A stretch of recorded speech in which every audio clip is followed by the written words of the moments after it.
Okay, for this lecture video, we will discuss regarding corrections in taping. So, before we proceed, I want you to have your own copy or open first the copy of the PowerPoint presentation or the module number 4 corrections in taping that I uploaded on your Blackboard, because all of the things that I am going to say, and especially the sample problems, will be coming from that PowerPoint presentation. So, okay. Now, for all the introductions in that PowerPoint, I want you to ignore them first, because I will be briefly discussing them during our face-to-face session. For now, we will just skip to the part where we are going to do computations. Okay. Now, corrections in taping. What does this mean? Okay. Every time that we do measurements using a tape, so we have a lot of taping devices. You have fiber tapes, so on and so forth. It is also part of the PowerPoint presentation. Now, although this gives us a convenience of measuring distances or lengths, these measuring tapes, it's not an assurance that the reading that we will be able to get on these measuring tapes in measuring distances are correct. Okay, so there are actually a lot of factors that contribute to the error in the measurements using the tape. So there is, first reason is the incorrect tape length, then temperature change, and then pull. Okay, there are actually a lot more causes of error, but we will only cover these three uh, types of corrections. Okay, incorrect tape length. When you say incorrect tape length, okay, we will start with the incorrect tape length. So, for example, you have here a tape. Okay, so this is 0, then you have 10, then you have 20, 30, so on. Okay, so let us say this is in meters. Okay, there are times that the tape itself is too long or too short. Okay, a tape is said to be of standard length if the length of the tape itself, okay, is correct, or there is no defect on the tape in terms of its length. But if it's too long, okay, what happens is that it tends to be stretched from its original or true and original length. But if it's too short, meaning it was shortened from its true or original length. Okay, so when the tape is too long, you just have to remember that you have to add the correction. If it's too short, you have to subtract the correction or the error. Okay, you may be wondering, why do I have to add? It's already too long and then I have to add the correction, or I have to add the error. Okay, this is the reason why. Okay, you may think that it's too redundant, but this is correct. You have to add a correction. If it's too long, if it's too short, you have to subtract. Okay, why? For example, if you have here, let's say you have this tape measure. Okay, so let's say 0, tapos we have here 50. Okay, now, say for example, this tape measure is used to measure the distance A to B. Okay, right there. So therefore, if say this is 50 meters, so 1 point is point A, okay, coinciding the 0 mark on the tape measure. Okay, so again, this is the tape measure, okay, or the fiber tape. Then point B, okay, is coinciding the 50-meter mark. So this means that the distance AB is 50 meters. So let us say that this tape is of standard length. Okay, so if this is of standard length, then therefore your reading 50 meters is correct. So meaning the correct distance of AB is 50 meters. But what if the tape is too long? What will happen? If the tape is too long, so meaning yung tape ma-stretch siya. So pag na-stretch yung tape, okay, itong 50-meter mark, lalayo, of course. Kasi na-stretch eh. So instead na dito yung, for example, ito yung 0, so di masyadong na-stretch dito na side. Pero sa other end, masyadong doon ang side na na-stretch. So, let's say nandito na yung 50-meter mark.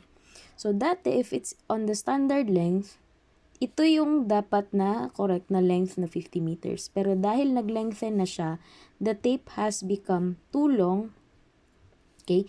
The 50-meter mark was moved to the right. Okay? So, pag ito na yung tape na ginamit mo to measure AB, your reading will become lesser than 50 meters. So, let us say, ang reading mo na lang dito is, let us say, 49.8. Just an example. Okay. Your true length is, or true distance is 50 meters. Your measured distance, because the tape is too long, it has become 49.8 meters na lang. Okay. So, anong mangyari or what do you do so that the measured distance will become or will be corrected into a true distance? So, the measured distance, the error should be added for you to arrive into the true distance. So, definitely, ang error dito is TD minus MD, which is 50 minus 49.8. So, it is 0.2 meters. So, ang 49.8, i-add mo ang 0.2 meters, naging 50 meters na siya. So, therefore, if the tape is too long, okay, the tape is too long, the tape is tend to be stretched, this mark or the marks or the calibrations in the tape will also be stretched. It makes your reading smaller.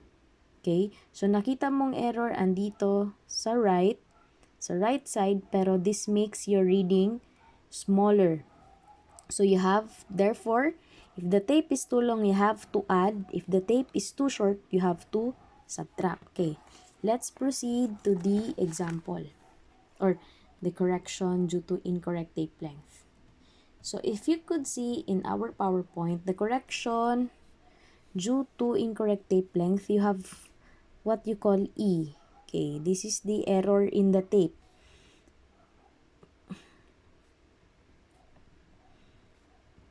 Okay, the error in the tape is the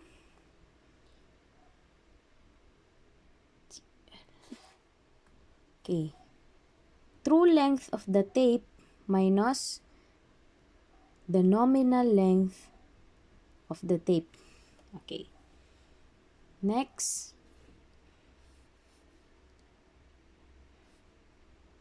you have C.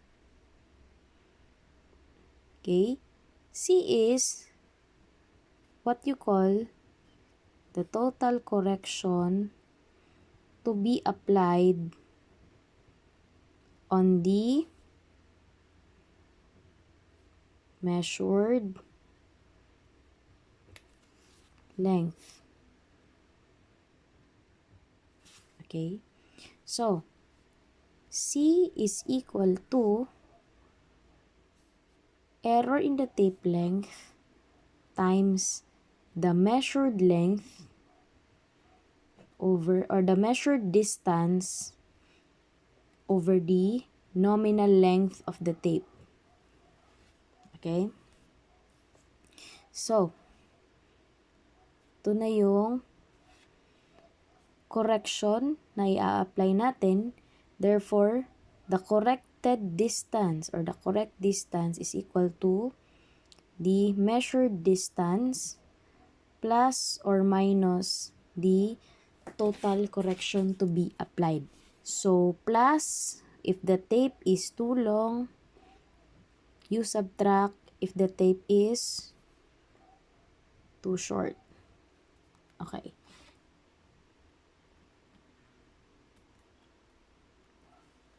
Okay. Clarification lang, true length. Ito yung totoong length ng tape. So, 'di ba we have different lengths of tape. You have 30 meters tape, 50 meters tape, 100 meter tape, so on and so forth. So, yan yung true length. Anong length ng tape ang ginamit mo? Yung 50 meter ba? Yung 100 meter? So on. Itong nominal length, ito yung naging bagong length ng tape because it's too short or too long. So, for example, ang ginamit mo na length is 50 meter na tape. Tapos, since what happened for certain reasons, na-stretch yung tape mo, tapos naging 50.01 meters na siya. Instead na 50 meter dapat yung totoo niya na length. Okay, since na-stretch siya, naging 50.01 meter. So, therefore, nagkaroon ng error na 0.01 meter. So, we could now say that the tape is 0.01 meters too long. Okay? Bakit too long? Kasi ito yung existing na length minus mo dito. Di ba ma'am dapat negative ang value? So pag nag-negative ang value ng error, meaning it is too long. Okay? Pag nag-positive ang value ng error, meaning it is too short. Okay? Klaro naman kasi it became too long kasi yung existing niya na length is 50.01. Well, in fact, dapat 50 meters lang talaga dapat siya. Okay? So, it has become 0.01 meters too long. So on and so forth. Okay. So, we'll proceed to problem number 1. Sample problem 1. Doon sa PowerPoint. Module 4. Okay. Babasahin ko. So, sana you open the PowerPoint presentation for this one para makasunod kayo sa pagbasa ng problem. Okay, the length of a line AB. So, there is a line AB. Okay. This is AB. Okay. The length of the line AB is measured with a 50 meter tape. Okay. So, yung true length ng tape is 50 meters. Ito yung tape used. Okay? Tapos, ang measurement, gamit ang tape na ito, ang measurement is 658.25 meters. Okay? When the tape, continuing on reading the problem. When the tape is compared with a standardized steel tape, it is found to be 0.017 meters too long. Okay. Now, yung tape na ginamit, dapat exactly 50 meter ang kanyang length. Pero it was found out that it was actually 0.017 meters too long. Okay? So, dapat 50 meters yung kanyang length. So, therefore, yung kanyang nominal length, since it's 0.017 meters too long, nung kinompare siya with a standard steel tape, naging 50.017 meter na ang kanyang length na dapat 50 meter. So, ang error nila, ito na yung E, directly given. So, the tape is 0.017 meters too long. Okay? So, Next is, okay, so it's found to be 0.017 meters too long in almost the same conditions of support, tension, and temperature that existed during measurement of the line. Okay, so yun ang mga reasons bakit it became 0.017 meters too long. So we are now going to determine the corrected length of AB. Okay, so the correct distance of AB is equal to, okay, ito yung formula, right? You have the measured distance. Okay, since it's too long, we have to add the correction. Okay, and we know that the correction is equal to the error in the tape times the measured distance itself, which we will have to correct over the nominal length. Ay. Okay. Okay, sorry class. Baliktad pala. Nominal length, yung talagang dapat na length ng tape, yung mga 50 meter, 100 meter, so baliktad. Ito yung 50, ito yung standard na length ng tape. Tapos, ito yung true length. Yung naging bagong length niya, it's because it's too long or too short. Ayan. So, since positive ang result, pag minus sa kanila, true length and normal length, so, tape is 0.01 meters too long. Anyway, balik tayo. So, baliktad pala, sorry. Correct ko lang. So, yung 50 meter, yun yung nominal length ng tape. Yun yung dapat length ng tape. Nominal. Okay? Nominal. Tapos naman, yung naging true length niya, actual length, okay, naging 50.017 kasi it was found out that it's 0.017 meters too long. So, instead na dapat 50 meters siya, naging 50.017 meters siya in actual or true length. So, sorry na interchange ko lang. So, dapat true length, nominal length. Okay? So, dapat, okay, to correct the distance AB, you now have the measured length. So, ito yung reading mo using the tape measure, but this is erroneous. Expect that there is an error because the tape itself is erroneous. It is 0.017 meters too long.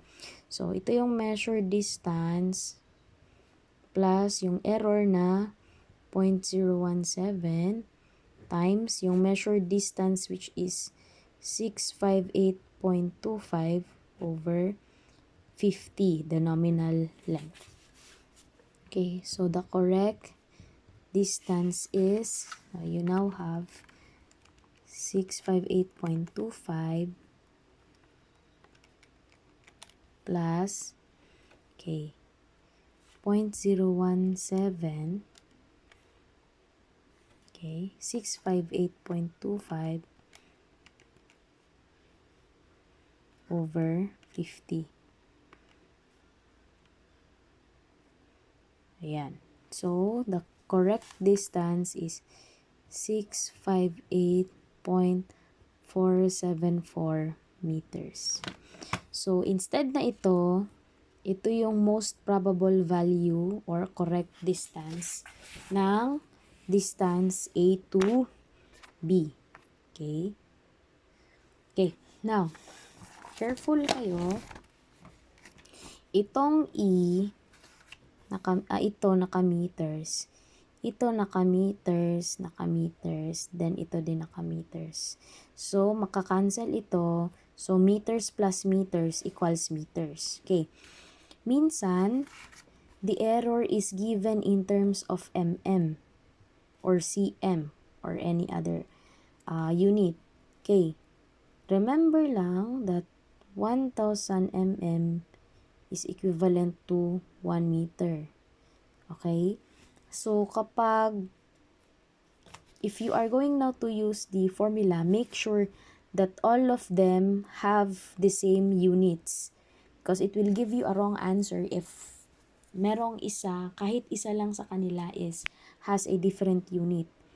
Okay? So, for example, 0.017 meters, this is equal to, in mm, this is equal to, okay, 1, 2, 3, 17 mm. Too long. Tapos, hindi kayo nag-convert. So, ang ginamit nyo dito, instead na 0.017 meters, ang nagamit nyo na value is 17, which is mali na. Because this is in meters, meters, meters. Tapos, ito mm. So, the result will be wrong. So, you have to be careful with the units. Okay? The units should be consistent so that your answer will be correct. Okay, next problem.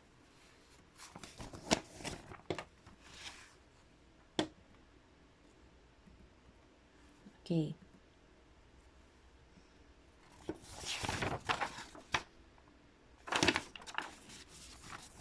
Sample problem number 2.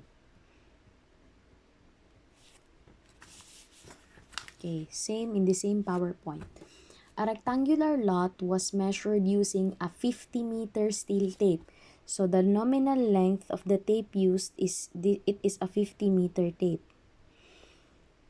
which was found to be 0.035 meters too short. So the error in the tape is 0.035 meters, and the tape is said to be too short. Okay, yung tape ang too short ha, hindi yung error. If the recorded length and width of the lot are, so meron daw rectangular lot.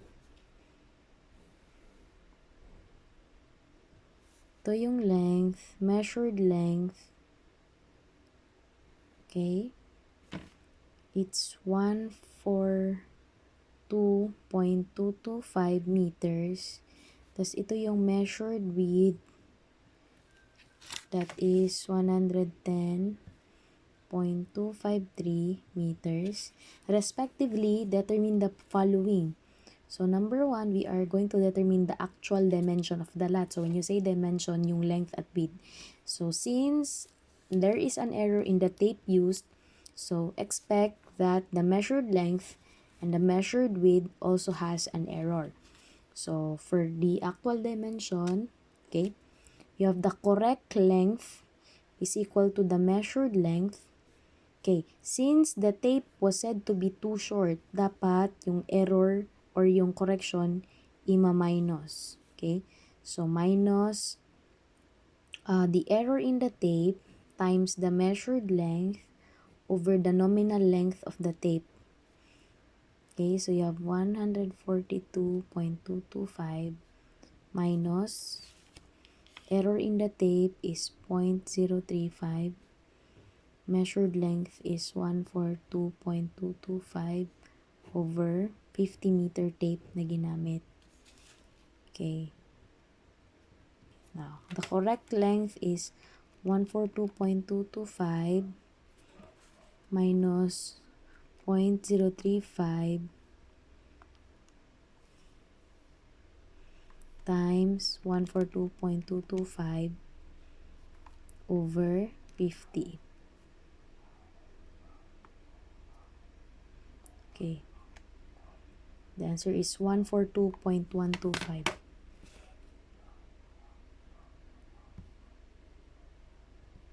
Okay, this is in meters. So, instead na 142.225, ang tama niya or most probable length, value of the length is 142.125. Okay. Length pa to, meron pa tayong isang dimension, ang width. So, the correct width is equal to the measured width minus the error in the tape. Okay, again, ulitin ko, minus kasi tape is too short as stated in the problem. Okay, times the measured width over the nominal length of the tape. So, yon 110.253 minus 0.035, then 110.253 over 50. So, the corrected width of the lot is 110.253 minus 0.035, 110.253 over 50. So, yan. 110.176 meters. So, this is now the actual dimensions of the lot. Actual or corrected dimensions of the lot. So, the correct length is 142.125 meters and the correct width is 110.176 meters.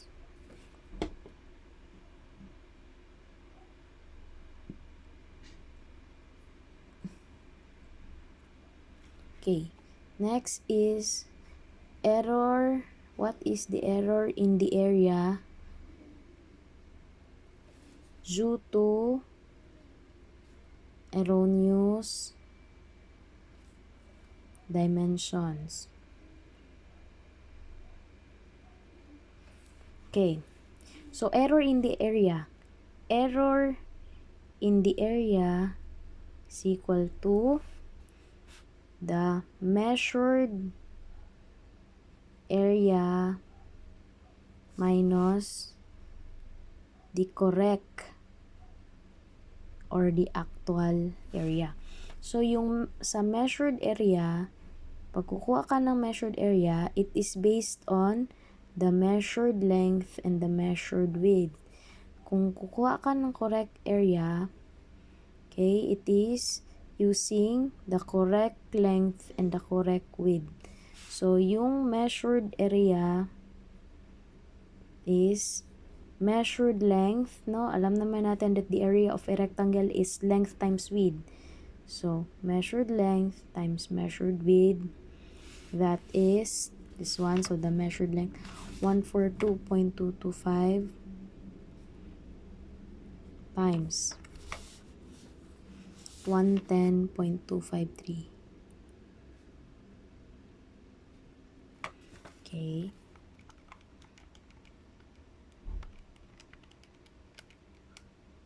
So, that is 15,680.73 meters times meters. So, area is in square meters. Correct measured. Okay, the correct area is correct length times correct width. So, that is ito yon, 142.125 times correct width, 110.176. Okay, 142.125 times 110.176. 15,658.776. Okay, so error in area equals